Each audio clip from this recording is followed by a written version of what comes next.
Jared Moon, welcome to the show. Hey Brett, thanks for having me, man. Really glad to be here. All right, so you've written some great content for us over the years about strength and fitness. The stuff that's been really popular is your DIY gym material. How to make gym equipment for your garage just with some wood. You even have like used basketballs to make medicine balls, and you've written a lot of other great content over there. Your site, End of Three Fitness, but you've got a new book coming out called Garage Gym Athlete. It's about starting a garage gym in your garage, obviously, and how to program when you're working out by yourself in your garage. I'm curious if you can tell us your story of how you started a garage gym and why you decided to go that route instead of going to a big giant Globo gym. Yeah, man, I could definitely tell you the story how I got there because it was kind of, it wasn't necessarily on purpose. I was in the Air Force in 2010, had just gone active duty.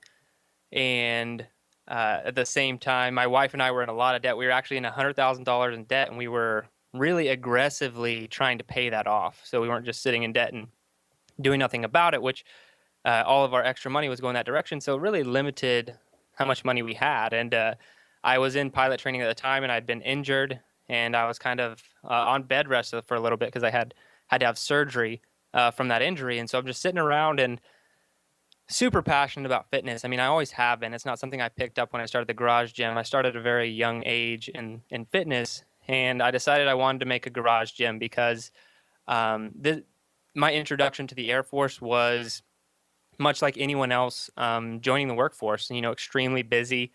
You find out what real life is kind of going to be like, how much time you're not going to have. And so I decided I was going to start a garage gym to be a little bit more efficient and save money and just be able to work out at home and get it done. So that's kind of the quick backstory of it. I just did it pretty much out of necessity. Right, you say we save money because I think a lot of people hear that starting a garage, when they hear starting a garage, then there's a lot of startup cost to it. You have to buy a lot of equipment, the barbells, the plates, etc. Can you really save money on a garage gym compared to paying just $20 or $30 a month at a Globo gym? Yeah, it kind of depends on where you're going.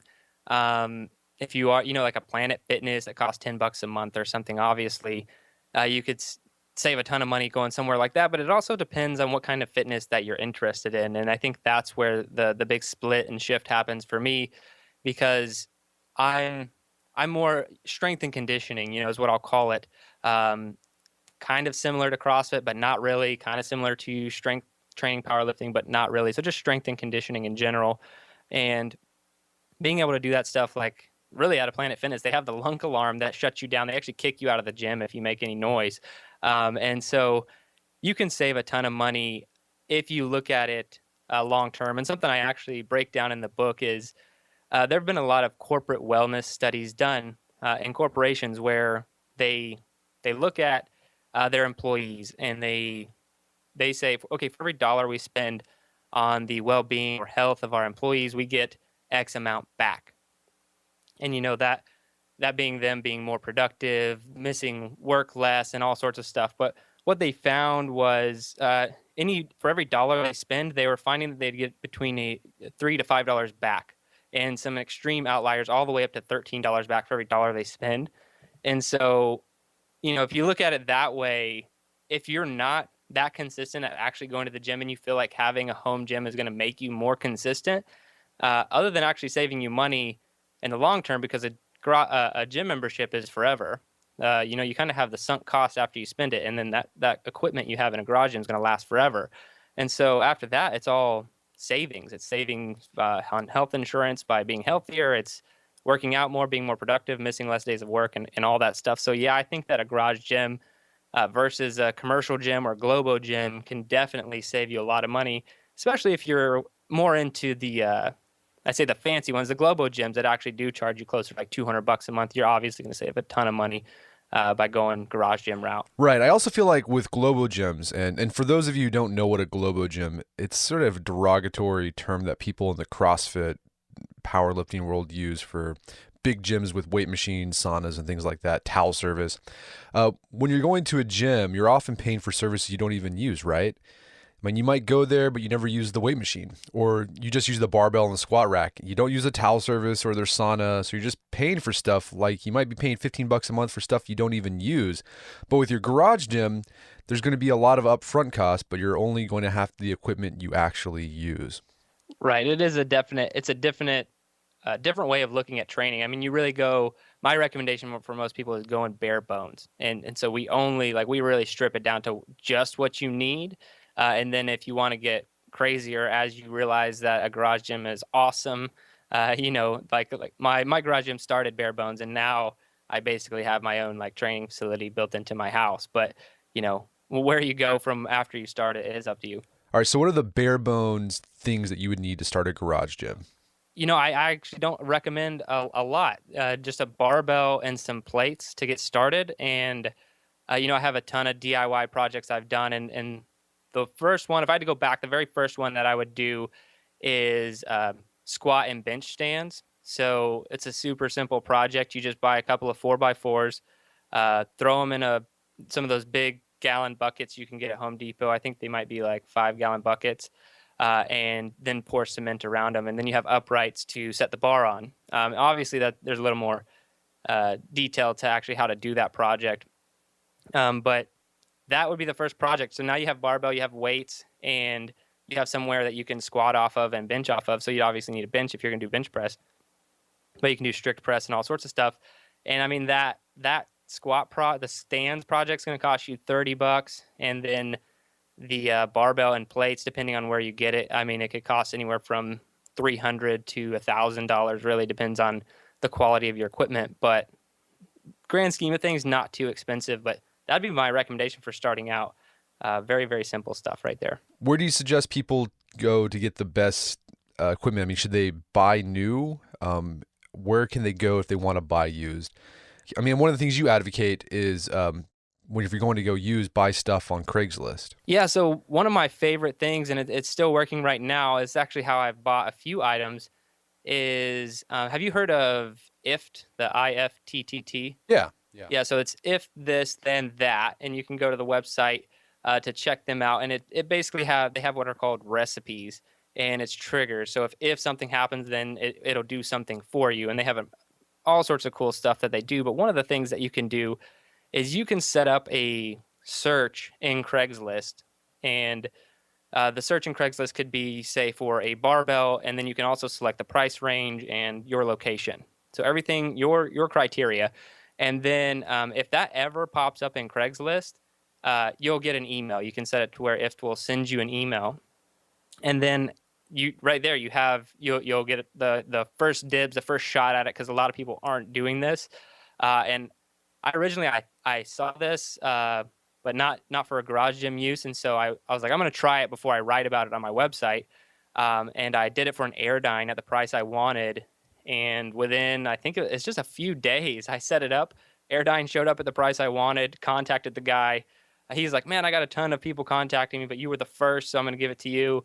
And I got it. So I think Craigslist and just setting that on autopilot is probably the best way. Just leave that stuff running, because you might even want more stuff later. So I have stuff that I've set up that I just keep going, because I could always use more plates or another barbell if someone abandons the garage gym scene or whatever. So one thing I've noticed too, it's just putting the word out, just like telling people I'm looking for certain pieces of equipment, and somehow magically word gets out and stuff just starts showing up. It's kind of funny. There are a ton of people who maybe thought the garage gym was a good idea, and they decided not to continue. Maybe they did miss some of the amenities or whatever. And so they will sell their equipment for very cheap, because it just becomes cumbersome to have all that stuff and move it around if you're moving and all that other stuff. So yeah, it's good to just put the word out and ask around. What do you do about space? I mean, if you only have a 1-car garage and your wife wants to park her car in the garage, how do you accommodate for that when you have limited space for a garage gym? Yeah, man, limited space. This is a common one, and that some of the struggles they're pretty common struggles with garage gym athletes. I've actually done surveys with thousands of people at Into 3 Fitness, and space is one of the biggest things that people are like, what do I do without space? But over the years, I've seen some really creative stuff. There's actually a girl here in Dallas who emailed me a picture, and they had moved from, I think, somewhere in the Midwest, and they moved here to Dallas, and they got an apartment, but they're on the bottom floor, and it was like straight concrete floors and stuff. And some of the coolest stuff that she did, she actually made part of her garage gym equipment into like the decoration of her house. Like it would be a stack of bumper plates with a lamp in the middle. And her husband would like remove this stuff and work out at night and then put it all back together. But her apartment looked amazing to me. Maybe I'm a little biased, but that was really cool. That's obviously like an extreme situation, trying to turn your garage gym into the decor of your house so you can just work out at any time. But I also know guys in California who are killing it in really small one-car garages. But really, just go outside. I mean, unless you live in just an extremely cold climate, and I'm talking about the guys who are getting below zero. Anything else I think you should be able to put up with some extra layers of clothes. But go outside. Like I said, this isn't a ton of equipment. If you have a truck or a car, I mean, before I had a truck, I was lugging around all my stuff in my wife's Honda Accord. Barbell will actually fit through the trunk and all the way up through the console if you really want to, and you could take it just about anywhere and train anywhere. Yeah, take it to the park or something. Yeah. Also, you just said that a person put their gym inside their apartment. So this doesn't necessarily mean a garage gym has to be in your garage, right? It could be in your home or anywhere else in your apartment. No, yeah, I like to think of the garage gym athlete, if you will, more as a mentality as opposed to just having a garage. Because, I mean, if you have an extra room in your house, if you have a concrete slab outside, if you have a basement, obviously a garage, a park near your house, any of that stuff, I kind of consider you a garage gym athlete because it's more the mentality of, look, I don't have a ton of stuff, but I'm going to get the work done no matter what. So if you're going to have a gym inside, whether your garage or inside your home, and you're going to be doing barbells and plates, are there considerations that you should take into account in order to avoid undue wear and tear on your space? On the space itself? Yeah. Yeah, I would Smashing say concrete. the equipment's one thing, but the space itself, I highly recommend. I didn't say this, and that's me lifting a garage for many, many years before I started giving this recommendation officially. I just always deadlifted on concrete or whatever, and to save my equipment, I didn't, but I ended up straining my neck on some heavy high rep deadlifts, and it's just from pounding into the concrete. So I do recommend getting some rubber flooring. The best place to do that's going to be Tractor Supply Company. They have like horse stall mats. It'll be the cheapest, best bang for your buck because you can just get one. I think it comes in like a 6x4 or something like that, which is almost fits a barbell. It'll fit where the plates sit on a barbell at least, and that's all you need, and you go up from there. They're not too expensive. So I started a garage gym, and it took me a while to finally pull the trigger on it. And I was thinking about it for almost a year because I was just worried that I was going to buy this stuff and I wasn't going to use it, or I wasn't going to like the garage gym. So how do you avoid buyer's remorse? I mean, how do you avoid being the guy who buys the garage gym and he doesn't like it and he has to sell it on Craigslist for much less than what he paid for it? That's really a mentality question, and it is something I approach in the book. That's the whole first part of the book because I know that that's a real possibility that people are gonna. I don't know. Maybe you see something, maybe hear this podcast, or you see something on YouTube or whatever, and you get fired up for a garage gym and you want to do it, and then a few months later you're like, yeah, well, that wasn't working out. And just personally for me, when I'll tell this story and maybe it'll help people relate to what they can do in their lives. But when I started, I told you my wife and I were in a ton of debt. Since then, we've gotten out of debt completely, but we were in a ton of debt, putting all of our money towards that. We did not have a lot of money, and I was going to buy the first big purchase, I like to call it, which is going to be your barbells and plates. And that was a big decision for me and my wife at that time. So I was like, hey, are you cool with me buying this stuff? She was. I have a great wife, and she supports me, and so we did. She knows how passionate I am about fitness. But that whole, making this huge decision to spend that money, I kind of had a mindset shift for me because I realized I wasn't working out or continuing to do what I was doing just because I wanted to lift in my garage. It was something much deeper than that. It was the fact that I did not want my wife to think that I was the type of guy, because we were newly married at this point. And so I didn't want her to think that I was the type of guy who's going to waste our family's money. The guy who doesn't stick to things that he starts. I didn't want my wife to think any of that. So really, I got a very big why from the get-go. And that why was what kind of man does my wife think that I am? And, having a huge why, this is something I realized after the fact. It's not something I went in like, oh, yeah, I got to, do this and that. It's just kind of analyzing myself after the fact. And so if you can tie anything that you're doing to a huge, huge why, like, I'm doing this. I'm working out in my garage because I want to be healthy for my kids, or I want to be able to play with my kids when I'm older. And I say kids because I have two kids, but whatever your why is, I know a lot of people want to look good with a shirt off and all that stuff. And I totally get that, but it's proven over and over again that those extrinsic motivators aren't going to last when it comes to your motivation. You need something intrinsic to you that's going to make you stick, for a long time. I think if you answer that question first, you'll never be the guy who's selling your weights for pennies on the dollars on Craigslist. So obviously you're the big advocate of the garage gym. You're the garage gym guy.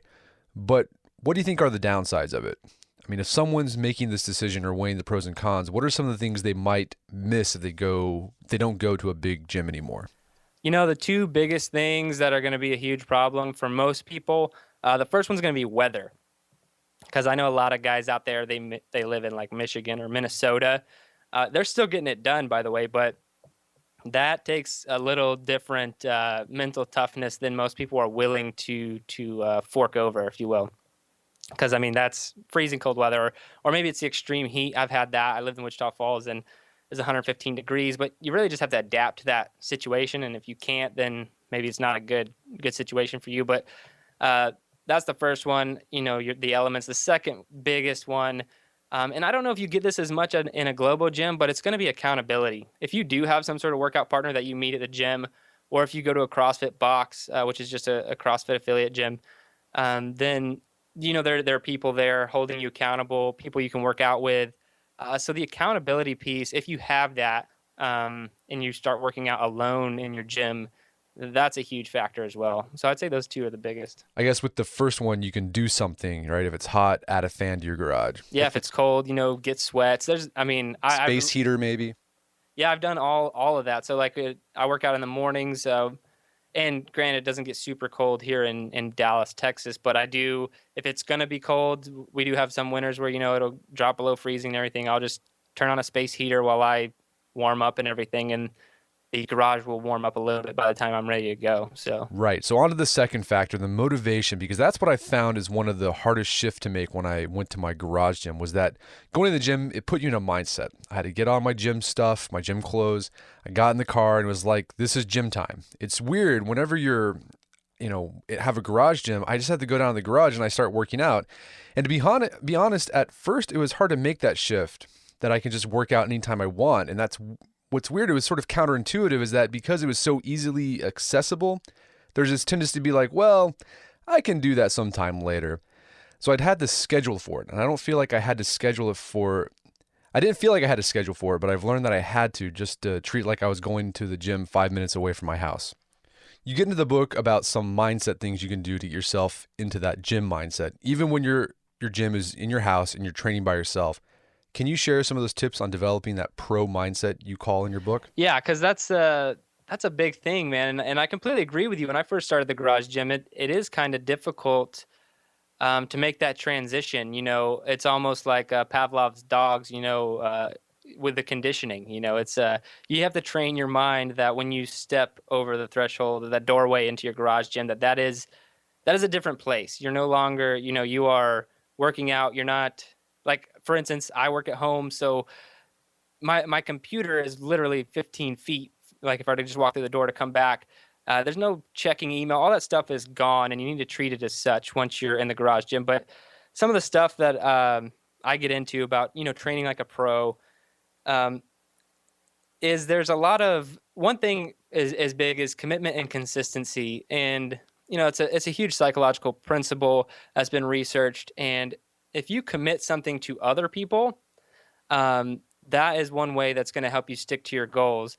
And this isn't necessarily the pro mindset, but it's just a tip that people can do that I recommend is, if you were to get some business cards, blank business cards, like the templates from Walmart or whatever, write down your goal as a statement. Say, I will run a mile this fast. I will lose this much weight. I will lift this much weight, and give it to 10, 15, 20 of your closest friends.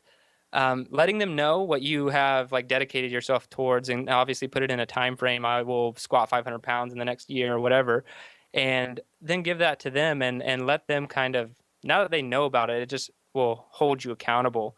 But a lot of other things, if you are training alone on a consistent basis, and I've been doing it for years, thousands of sessions in the garage gym alone, completely alone, I've gotten a few things that I've done over the years that have really helped me. And putting yourself in what I like to call like a no quit situation.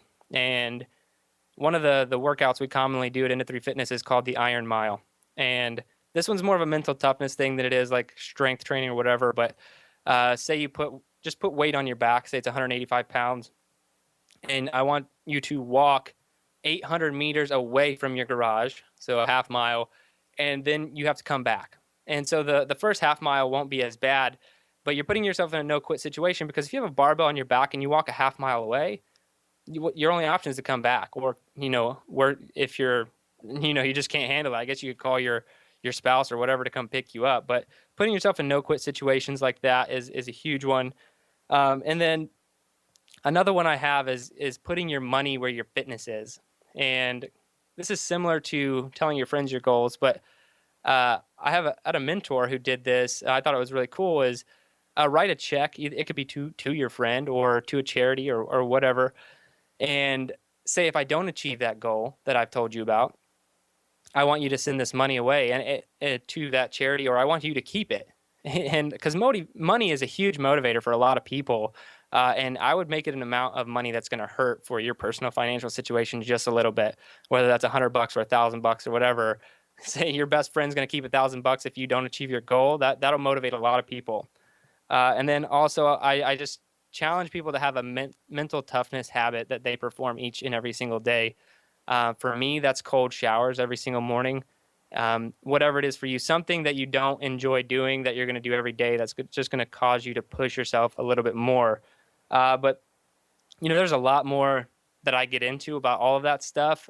Training like a pro, I mean, you need to benchmark yourself regularly, stick to a program for at least 12 weeks. I mean, these are just kind of some of the highlights, and holding yourself accountable, in how much you're lifting, and how fast you're running, like actually pacing that stuff out. Like if you're going to go for a mile run, don't just jog it out. Like you need to know your paces, you need to know your splits, and then try to get faster each time. Be knowledgeable about your training. Don't just be off the cuff training. That's not going to help anyone. In all honesty, you're not going to progress very much, and you probably will quit the garage gym scene because you don't know what you're doing. So you just really need to benchmark yourself and keep up with getting better. Yeah, don't exercise, train. Exactly. Yeah, most people exercise when they go to gym. They go there, I'm going to do some curls, maybe some shoulder presses. Oh man, that just confuses me. Like I don't even know. I would probably just rather skip the workout if I told I had to do just like that. Just do that. So have a plan, have a program. Yeah, for sure. This is great. Some great ideas about motivating yourself when you're training alone. The whole paying someone, I've done that before, not for fitness, but for writing. There's a website out there called Stick, that's spelled Stickk. And that's what you do. You make a bet, you put money on the line. And if you don't completely finish it, then your money can go to your friend, but it can also go to a charity, or you could do what they call an anti-charity. It's a charity or organization that you don't believe in. So if you're a Republican, you can have it go to the Democratic Party. If you're a Democrat, have it go to the Republican Party.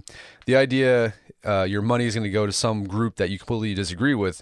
That could be a huge motivating factor. Right. I think that's what I call step one kind of the big purchase, because there's really no way around it. I'm not going to suggest that anyone, and I've looked into this stuff. I've looked into every single DIY option out there, but as far as making casts for your own plates and pouring cement and building your own barbell, I don't recommend any of that stuff. It's all going to break. It's not going to last. So you kind of have to, if you're going to do this, the things that you have to buy, and you have to buy quality, are going to be the barbell and the plate. The plates are not as important on the quality as the barbell, but you're going to have to spend the money. And so that will at least hopefully get you motivated and stuck in it for enough time to make it a habit. Right. So if you're looking for other places to buy equipment or just like the barbell and plates, I know Rogue is the big company out there that they're supplying CrossFit gyms as well as garage gyms. But one of the things I found with them is they can be pretty pricey. So one company that I like, and this is what I've used to outfit my garage gym, is Fringe Sport, based in Austin, Texas. They've got some great stuff at affordable prices. So if any of you are interested in looking into that, go check them out. They've got some great equipment down there. Yeah, man, I second that notion. Both of those, and completely agree. Rogue is great, really high quality stuff. Can be pricey, and then Fringe. I know Peter Keller as well down in Austin with Fringe Sport. Awesome company, awesome equipment as well. Great places to buy from. Right. So as far as the plates go, do you recommend iron bumper plates or a mixture of the two? Official recommendation, if you want to save money, is going to be a mixture of the two because the bumper plates, it really depends on your fitness, but the bumper plates are going to, dampen the noise. And if you're doing Olympic lifting, you can drop them and whatever. But if you don't drop weights, like you're a power lifter, and you're doing squats and bench press, I mean, the deadlift you might drop, but you can get all iron. But how I would actually do it is buy a small set, the smallest set of bumper plates. I think you can get like a 160-pound pack for pretty cheap. And then I actually say go to Dick's Sporting Goods, not for their barbell, but you're going to get a barbell in the process. This is the best deal, and they always have it. It's $300 for 300 pounds of plates, which comes out to about $1 a pound. And I think that's not including the barbell. And so you really get like 345 pounds of stuff for less than $1 a pound, which the industry average, I think, is closer to $1.50, if not $2 a pound, depending on where you're buying from. So to get that, that's what I did, get the iron plates. And then I have the bumper plates as well. So I have about, I don't know, like 600 or 700 pounds worth of plates in my garage, but you never want to be stronger than the amount of plates you have. That's one of my rules. So, buy them however you have to. Right. Speaking of another downside, you mentioned the bumper plates reducing the sound. Another downside you might want to take into consideration, and I found this at the very beginning of my garage gym. I have a weird house where my garage is underneath my house, and it's right underneath my 2-year-old daughter's bedroom. So I work out at 5:30 in the morning, and when I first started doing the garage gym, I was doing deadlifts. I had bumper plates. I don't drop the weight, but I lower it in a controlled fashion, sort of dropping it in a controlled fashion. It makes a lot of racket. In the first few weeks, like I was waking her up. Yeah. I had to quiet her down. That's something I don't think about as much now. I do have young kids. I have a almost 4-year-old and almost 2-year-old. But in our new house that we moved into last year, my garage is almost like behind my house, and then I have this huge cement slab in the backyard. So I'm almost on my own now, but I was in the military and moved around quite a bit when I was having my first garage gym and had the exact same problem. I lived in a really small house in Florida. My son, a newborn, I couldn't get far enough away. Right. I tried to work out like almost on the sidewalk and street. If I was doing heavy deadlift, my wife would still be like, "You can still hear, I can still hear you." And William is waking up because he was a really bad sleeper early on, and so definitely a huge consideration. And there's not a ton that you can do. You could try getting a lot of rubber and bumpers, but it's still going to be right. My daughter's the same way. She's a terrible sleeper, so you're always walking on eggshells around her at the very beginning of the first few years of her life. She's gotten better, and she's used to the garage gym, so she doesn't wake up. So that's great. Let's talk a little bit more about your program, because you talked that your approach to programming is not really CrossFit, but it's a combination of strength and conditioning. Can you walk us through a little bit of the programming you do and recommend at End of Three Fitness and your garage gym athletes? Yeah, so there's two things about my programming, and the reason I say it differs a little bit than CrossFit. There's still metabolic conditioning, which are that's kind of the typical CrossFit workout you see, where you're doing a ton of pull-ups and a ton of thrusters or whatever.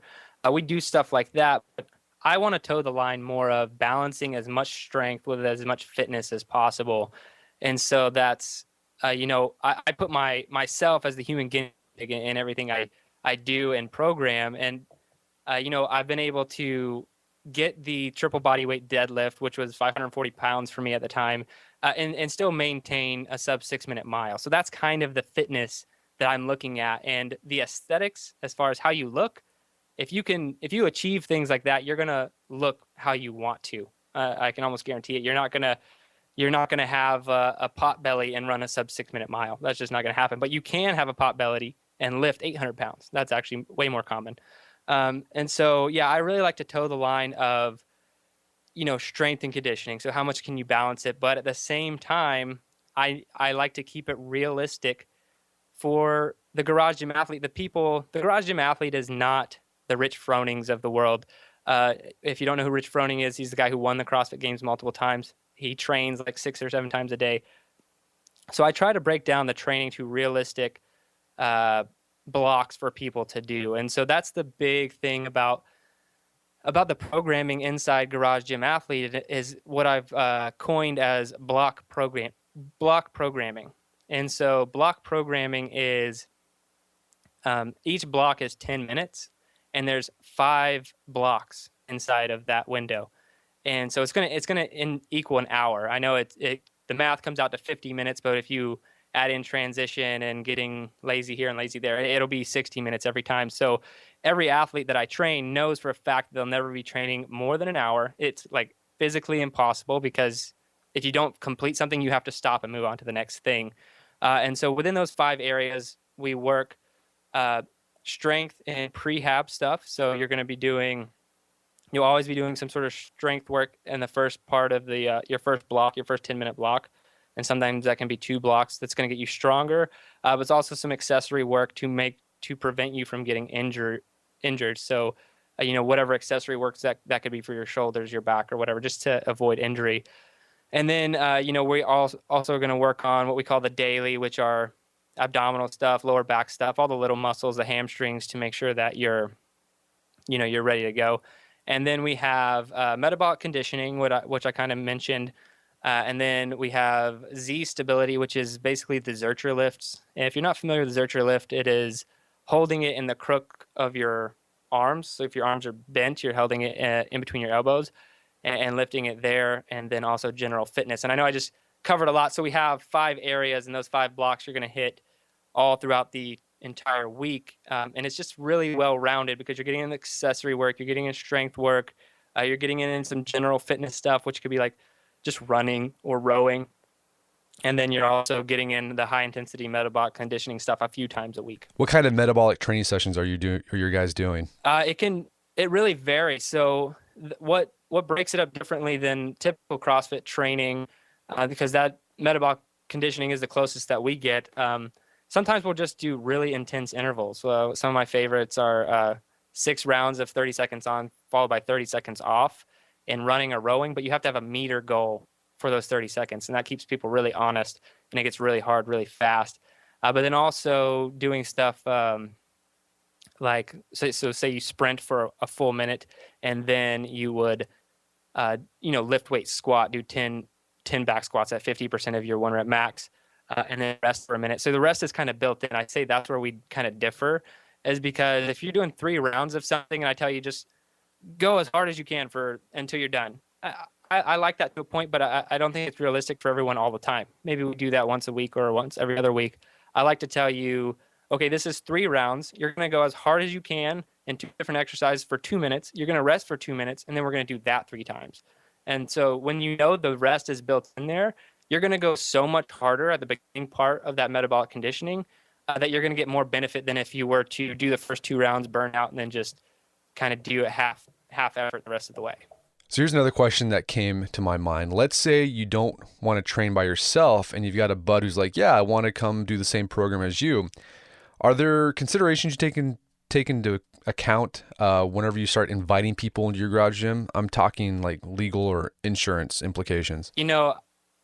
Obviously there's going to be something there. I mean, do you need a neighbor waiver? Maybe. It depends on how serious you're getting. But hopefully if they're your buddies and they hurt themselves, that's kind of...